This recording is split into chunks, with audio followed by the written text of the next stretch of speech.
I stood on the cold, wet sidewalk of the neighborhood I used to own, feeling the icy rain soak through my thin cotton shirt. In my right hand, I gripped a single black trash bag. It contained everything I had left: a few pairs of socks, a photo of my son, and my military medals. I looked at the pavement one last time, feeling the bite of the wind against my skin. The massive mansion loomed behind me, its white stone walls glowing under the porch lights. The wet asphalt reflected the streetlights like shards of broken glass. Vanessa stood in the oak doorway, wrapped in a silk robe that cost more than my first car. She stood at the top of the stairs, her face twisted in a cold, triumphant smirk. "Why are you still hovering on the curb, Arthur?"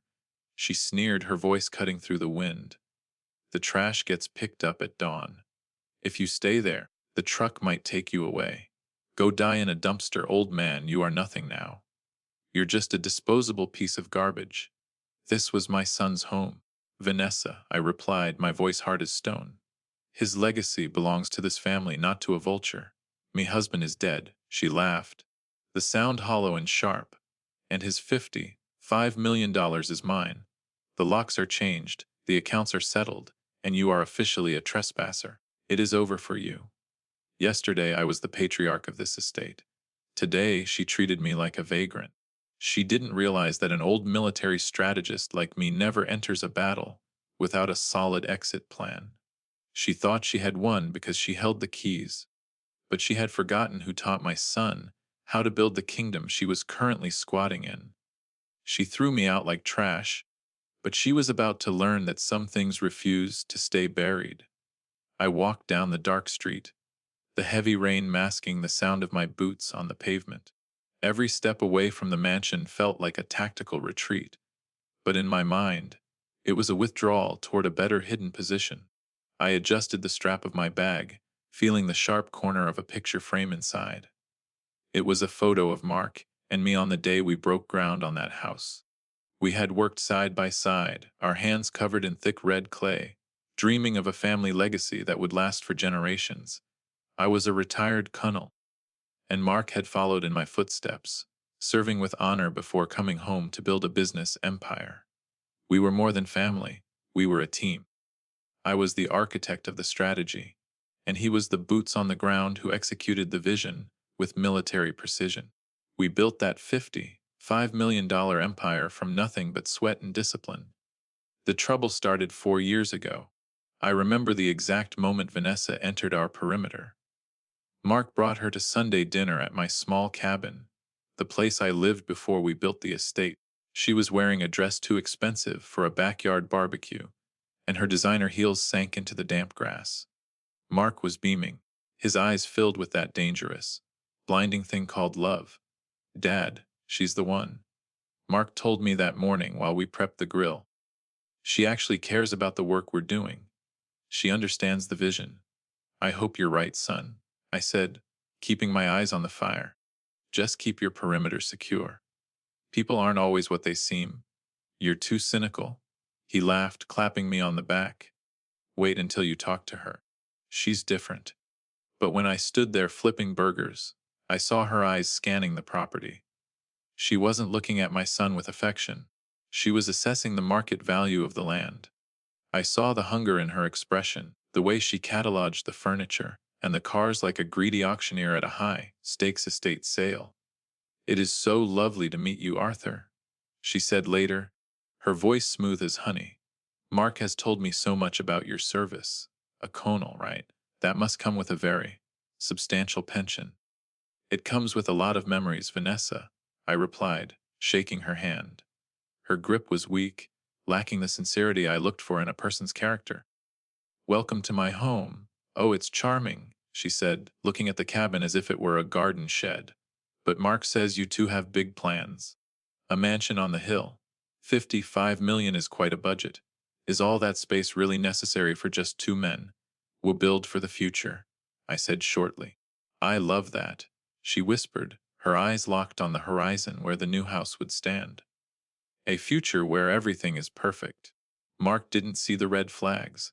He saw a beautiful woman who laughed at his jokes and supported his ambitions. But I was trained to see threats before they materialized. I saw the way she checked her phone when he wasn't looking. I saw the way she pushed him to spend more, to move faster, to cut corners on the family trust. She was a parasite who had found a healthy host. I kept my mouth shut for the sake of my son's happiness, but I kept my eyes open. The mansion was finished 2 years later. It was a fortress of marble, glass, and steel. Mark insisted I live in the West Wing. "You built this with me, Dad," he told me. "This is your home as much as it is mine. You're the foundation of this family." Vanessa hated that. I saw the resentment in her eyes every time we sat down for dinner. She wanted the kingdom to herself, and she saw me as a legacy she wanted to delete. She started small, replacing my favorite leather chair with a modern piece of plastic that had no soul. She was renovating our family history before my son was even cold in his grave. This is the reality of the world we live in now. People don't value history or family bonds, they value the Instagram perfect life. Vanessa was the poster child for this toxic culture. To her, my son was the ultimate asset, and I was the primary liability. She represented a generation that wanted the prize without ever having to run the race. They see the elderly as a burden instead of a resource. To her, I was just an old soldier who should have faded away long ago. Then came the tragedy. A sudden illness took my son in his prime. Seeing my strong boy wither away in a hospital bed was a pain no father should ever endure. I spent every night by his side, holding his hand, reminding him of our missions together. Vanessa was there too, but only when the lawyers or the press were visiting. She played the part of the devoted wife, while secretly counting the days until the check cleared.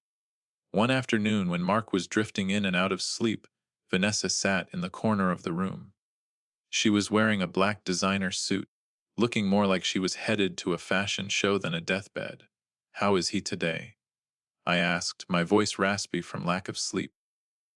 "The doctors say it won't be long," she said, not even looking up from her phone as she scrolled through real estate listings in the Hamptons. "Why prolong the inevitable, Arthur? You should probably start looking for a smaller place. It's just a business move." "He is your husband," I said, my blood beginning to boil. "He was a golden ticket." She smirked, finally looking at me. "And I've already cashed it in. The funeral was a performance." Vanessa sobbed into a silk handkerchief, leaning on the arms of handsome family friends I had never met. I saw her checking her makeup in the reflection of the casket. She didn't shed a single real tear for the man who gave her everything. "I'm so sorry for your loss, Vanessa," a guest said at the graveside. "Thank you," she sobbed, her voice loud enough for the reporters to hear. "It's so hard to carry this burden alone." I walked up to her as the crowd began to thin. "I'm still here, Vanessa. We will handle the estate together, just as Mark wanted." "Not for long, Conal," she hissed under her breath, her eyes suddenly turning to ice. The moment the dirt hit the grave, the mask came off. She didn't even wait for the wake to finish. The money was hers, the mansion was hers, and she decided that I was an eyesore that needed to be removed. She thought she was the one in control. She didn't realize that a soldier never gives up the high ground without a fight. The funeral was barely over when the rain turned into a steady, gray drizzle that felt like a permanent weight on the world.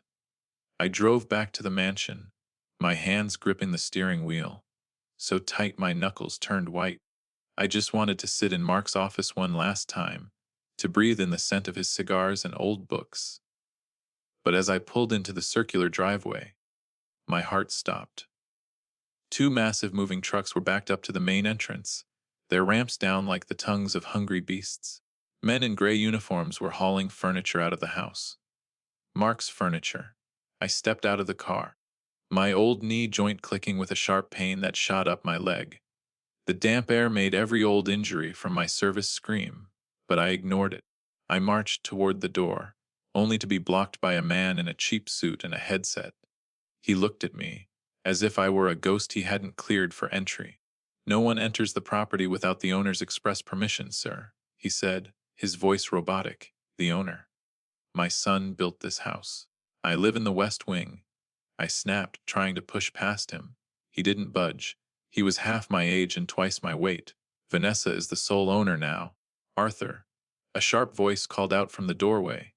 Vanessa was standing there, a glass of vintage champagne in one hand and a set of new, silver keys in the other. She looked radiant, her eyes bright with a feverish energy that had been absent at the graveside. She had traded her funeral veil for a look of pure, unchecked power. "What is this, Vanessa?" I asked, my voice trembling with suppressed rage. "Mark hasn't even been in the ground for 3 hours. Why are there moving trucks at his home?" "It's called efficiency, Colonel," she said, taking a slow sip. "The estate is settled. According to the primary will, every asset Mark owned is now mine. The house, the cars, the investments, they've all transitioned to my name. And as the new landlord, I've decided to move in a different direction. You don't fit the new aesthetic. You're throwing me out. Mark promised me this was my home for life. Mark is gone," she said, her voice dropping to a cold whisper. "And dead men don't get a vote in the floor plan. I'm turning the West Wing into a meditation and yoga studio. I don't want a reminder of the past lurking in the hallways. You have 60 minutes to pack a single bag. Anything left behind will be donated or burned." I pushed past the guard this time, and surprisingly, Vanessa let me. She wanted me to see the destruction. I went to my room and found two movers already dumping my clothes into a pile on the floor. I saw my military dress uniform, the one I wore to Mark's graduation, lying on the rug with a muddy boot print across the metals. My hands shook as I grabbed a black trash bag. My dignity felt like it was being stripped away with every garment I folded. Then I heard the sound of paper tearing in the hallway. I ran out and saw Vanessa standing by the fireplace in the main hall. She had a stack of leather-bound books in her arms. My breath caught in my throat. They were Mark's journals, the ones he kept during his tours in the Middle East. They were the only pieces of his soul left on this earth. "Give those to me, Vanessa," I said, my voice cracking. "Those are private. They're just cluttered old notebooks," she said, looking at them with disgust. Um, they don't match the minimalist look I'm going for in this room. They're just reminders of a war nobody cares about anymore." She tossed the first journal into the roaring fire. I lunged forward, but the guard with the headset grabbed my arm, pinning me back. I watched in absolute horror as the pages curled and blackened. Mark's words, his fears, his dreams, his letters to me, turned into gray ash in seconds. "Stop it," I yelled, struggling against the guard's grip. "It's just paper, Arthur," she said, tossing the second and third journals into the flames. She did it slowly, relishing the agony on my face. "It has no value. Just like you, it's just trash from a bygone era." When the last book was gone, she wiped her hands on her silk robe, as if she had just finished a chore. "Time's up. You have your bag. Now get off my property before I have you arrested for trespassing." I walked down the long hallway for the last time, past the marble statues and the silent paintings. The house felt like a tomb. At the front door, I looked at her one last time. "You think money makes you a winner, Vanessa, but you've just declared war on a man who has nothing left to lose." "I'll take my chances," she smirked, and slammed the heavy oak door. I heard the deadbolt click, the final sound of my old life ending. I stood on the sidewalk as the rain intensified. I was 70 years old, homeless, and carrying my life in a plastic bag.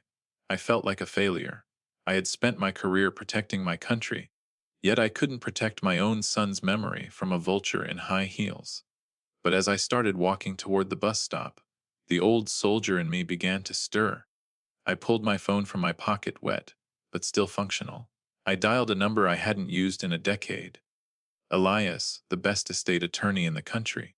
He owed me his life from a mission in '98, and it was time to collect. "Elias," I said, my voice steadying. "It's Arthur. I need you to pull the character clause amendment Mark and I drafted last summer. We're going to war." The motel I found was a cramped box that smelled of stale tobacco and industrial-grade bleach. A flickering neon sign from the diner next door cast rhythmic pulses of sickly blue light across the ceiling, keeping time with the pounding in my head. I sat on the edge of the saggy bed, the metal springs groaning under my weight. My joints were throbbing from the long bus ride and the cold rain. In the military, we were taught to adapt to the environment. I didn't seek out a hotel with a lobby and a concierge. I needed a bunker. I pulled a tin of cold beans from my bag and ate them with a plastic spoon, the metallic tang a reminder of the grit required for what was coming. I wasn't an old man in a motel. I was a commander in the field. Connell, are you secure? Mike's voice crackled through the phone. He was my lead intel sergeant for years, a man who could find a secret in a locked vault from 3,000 miles away. I'm secure, Mike. Tell me what you found on Vanessa's digital footprint. It's worse than we thought, sir, Mike said, his voice heavy. She started moving pieces months ago. While Mark was in the ICU, she was opening offshore accounts in the Cayman Islands. She wasn't praying for a miracle, she was shopping for a getaway. She used the emergency family credit line to buy $80,000 in custom jewelry. The same afternoon the doctors told her Mark's kidneys were failing. She was buying diamonds while he was fighting for breath. I whispered, my fist clenching. Exactly. I'm sending the encrypted file with the transaction IDs and timestamps now, Mike said. But watch your back, Connell. Vanessa's security firm is tracking IP addresses. They aren't just guards, they're cleaners. They're looking for you. Let them look, I said. They're looking for a threat they can see. They don't see me. I hung up and stared at the flickering blue light. I realized then how invisible I had become. Earlier, a couple had stepped around me on the sidewalk as if I were a piece of debris. In America, we treat our seniors like old batteries. Once the power is drained, we throw them in the recycling bin and forget they ever held a charge. People see the wrinkles and assume weakness. They don't see the decades of strategy or the fire that still burns in the gut. The next morning, I met Elias at a greasy diner near the train tracks. The air was thick with the scent of burnt coffee and frying onions. Elias looked exhausted, his tie loose and his eyes bloodshot. You look like you've been through the grinder, Arthur, Elias said, sliding a thick legal folder across the sticky table. I'll rest when she's in a cell, I replied. What's the status of the probate filing? She thinks she's closed the case with the primary will? Elias whispered. But the character clause we drafted is a tactical nuke. It states that if the beneficiary demonstrates moral turpitude or intentional harm to the family patriarch, their rights are forfeited. Burning those journals wasn't just cruel, it was the destruction of a protected family archive. Combined with the fraud from the medical fund, she's already violated the terms. How long until we launch? I'll file the injunction on Friday. The court will freeze every account and asset. She won't even be able to buy a cup of coffee, Elias said. But be careful. A black SUV with tinted windows followed me here. She knows we're talking. This isn't just a legal battle anymore, Arthur. This is a business war and she plays dirty. I've faced real enemies in the jungle, Elias, I said, standing up. These corporate predators are just shadows with expensive watches.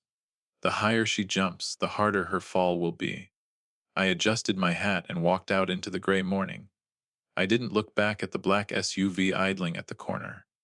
I just kept walking with my rhythmic, slow limp, playing the part of the broken old man. Vanessa thought she was the hunter. She didn't realize that in a war of attrition, the invisible man holds all the power. I spent the next 3 days in that motel room as if I were back in a jungle outpost. I mapped out every square inch of the mansion from memory, using coffee stains on the nightstand to mark the blind spots of the security cameras. I wasn't just waiting for a clock to tick down. I was conditioning my mind for the strike. Every morning at 5, I performed 100 push-ups on that scratchy, brown carpet. The dust motes danced in the pale morning light, and the springs of the bed groaned, but I didn't stop until my muscles burned. I ate cold beans straight from the tin, the metallic tang of the spoon a constant reminder of the life I had chosen to endure until the mission was complete. I didn't want the comfort of a hot meal.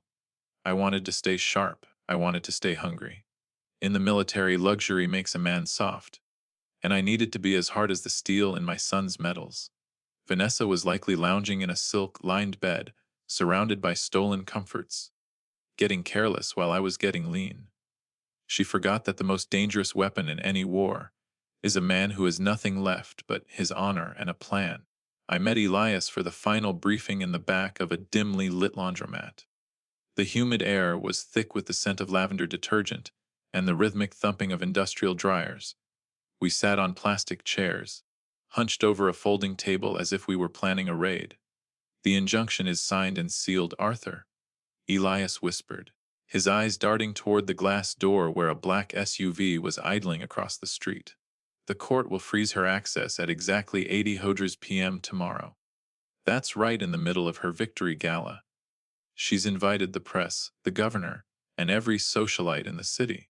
She wants to reinvent herself as the new queen of the Sterling legacy. Perfect timing, I said.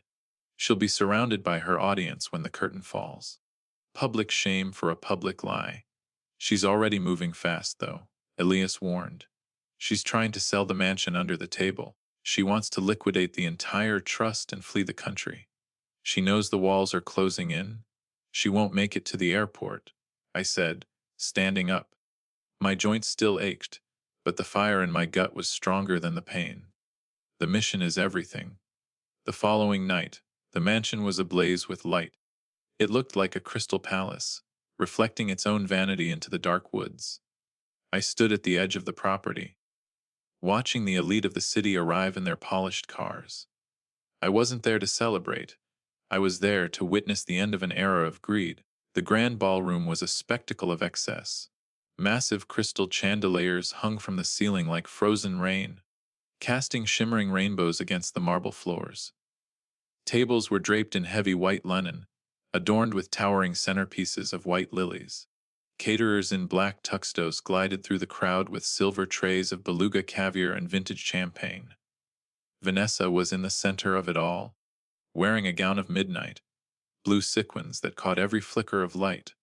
Her necklace was a masterpiece of diamonds, a heavy collar of light that seemed to pulse with every breath she took.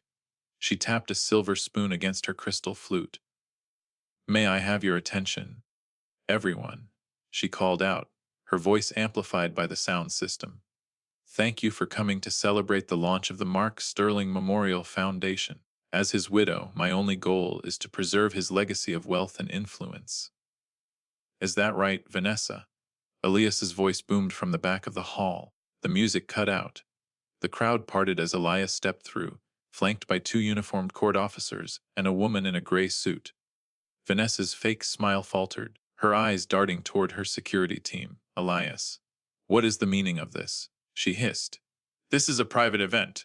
Guards, remove this man!"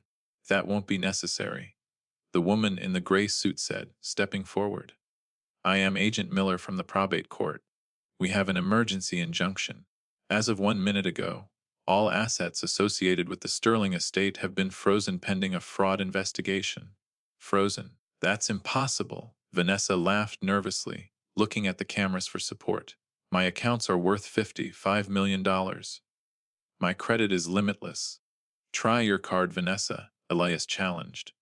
"Try to pay for the champagne your guests are drinking." Vanessa grabbed a tablet from a nearby waiter and swiped her black card. The screen flashed a bright, angry red. "Account restricted." She tried again, her breath hitching. "Transaction declined." "What did you do?" she screamed, her voice cracking. "What did you do to my money?" "I didn't do it," Elias said. "Your own actions did. You were found in violation of the character clause. You destroyed protected family archives and embezzled from the medical fund while my friend was dying. You are no longer the beneficiary. You're a squatter." In an instant, the atmosphere in the room shifted. I watched the sycophant shift happen in real time. The socialites, who had been whispering in her ear moments ago, suddenly stepped back, as if her poverty were a contagious disease. A woman in a designer dress literally put down her shrimp cocktail and walked toward the exit without a word. Vanessa's friends turned into strangers, their eyes filled with cold judgment. "This is my house," Vanessa yelled, reaching for her neck. She began to unclip the diamond collar, her fingers frantic. "I'll sell this! I'll sell the cars! You can't stop me!" "Those diamonds were purchased with embezzled funds, ma'am," Agent Miller said, stepping closer. "They are now evidence. Please step away from the jewelry and the property." Vanessa lunged for a small velvet box on a nearby table. trying to shove a pair of emerald earrings into her clutch. The court officers moved in, firmly catching her wrists. "I'm right here, Vanessa," I said, stepping from the shadows into the bright light of the ballroom. The room went silent. I was still wearing my old coat, my boots still stained with the mud of the sidewalk. I looked like a ghost at the feast. "Arthur," she whispered, her face pale. You're supposed to be dead." "A soldier doesn't die just because you tell him to," I said. "I look like a man who just finished a mission, and you look like a woman who just lost everything she never earned. You can't do this to me," she wailed as the officers began to lead her toward the door. "I have a reputation. I have guests." "You had a house, Vanessa," Agent Miller said. "Now you have 60 minutes to vacate, the same amount of time you gave the colonel. The gates will be locked at 90 Hoders p.m.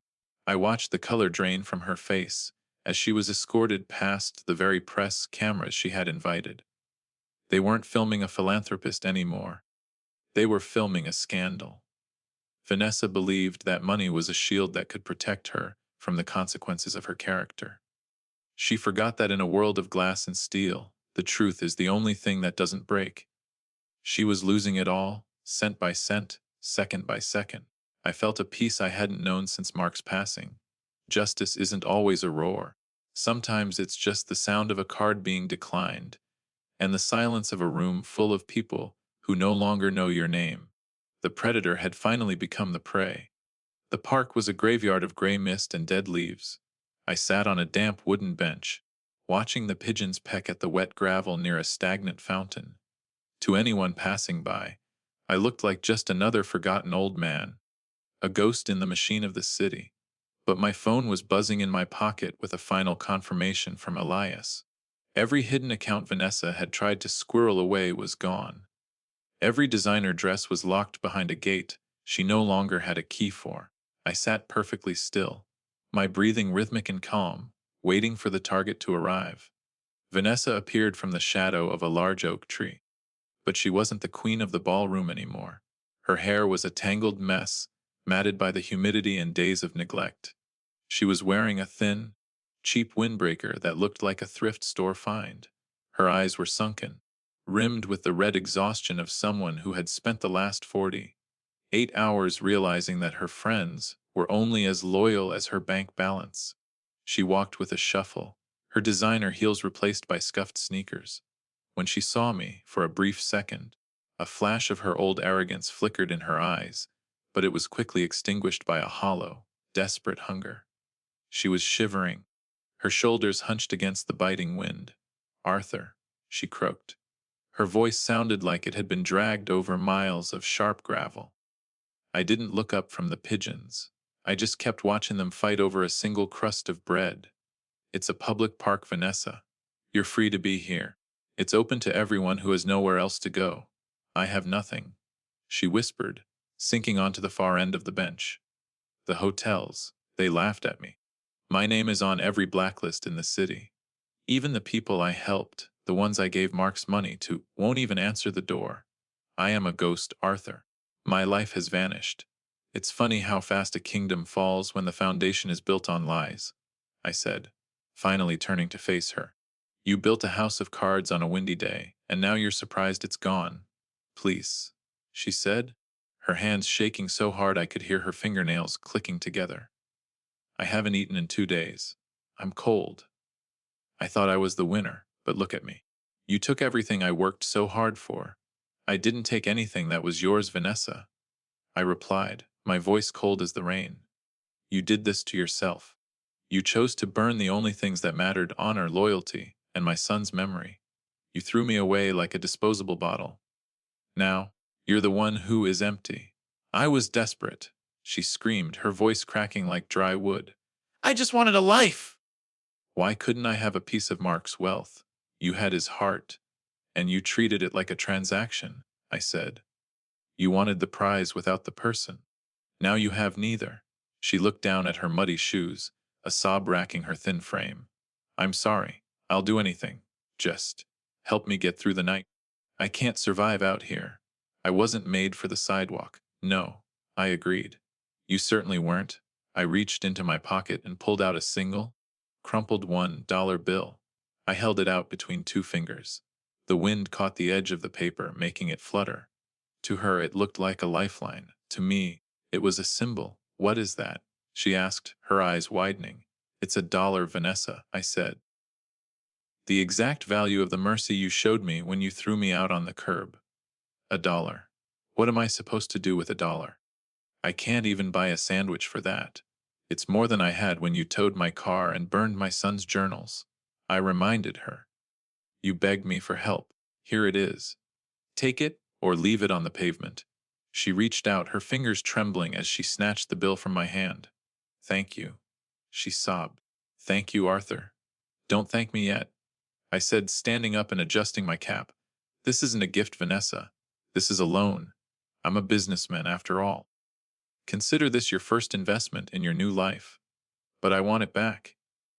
Every debt must be settled in full, and I'll be seeing you in court for the interest." "You're going to sue me for $1?" she asked, looking up at me in confusion.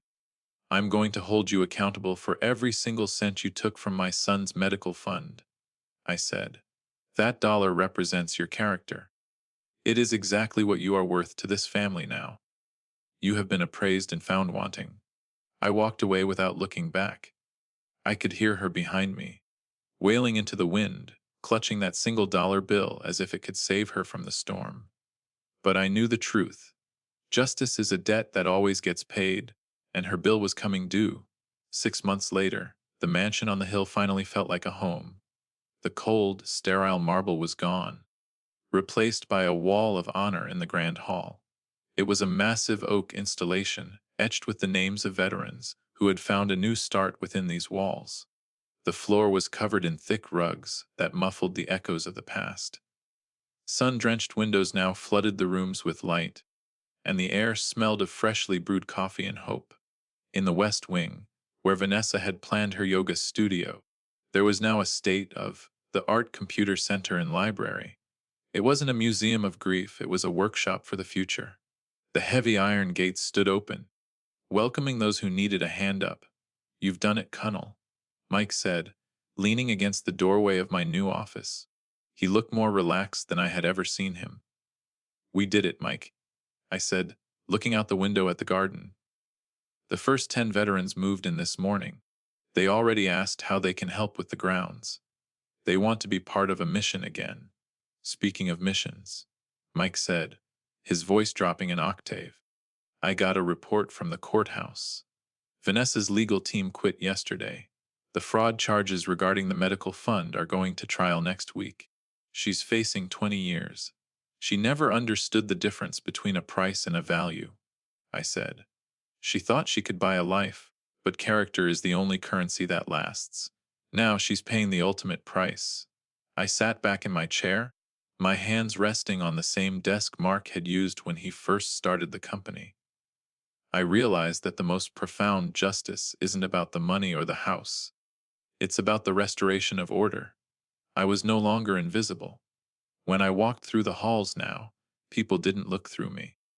They looked at me with respect, not for my bank account, but for the scars I carried and the mission I had completed. I opened the bottom drawer of the desk and looked at the framed photograph of Mark and me on the day we broke ground. I touched the glass, feeling the connection that Vanessa could never burn away. The $55 million was just the fuel. The character of this foundation was the engine.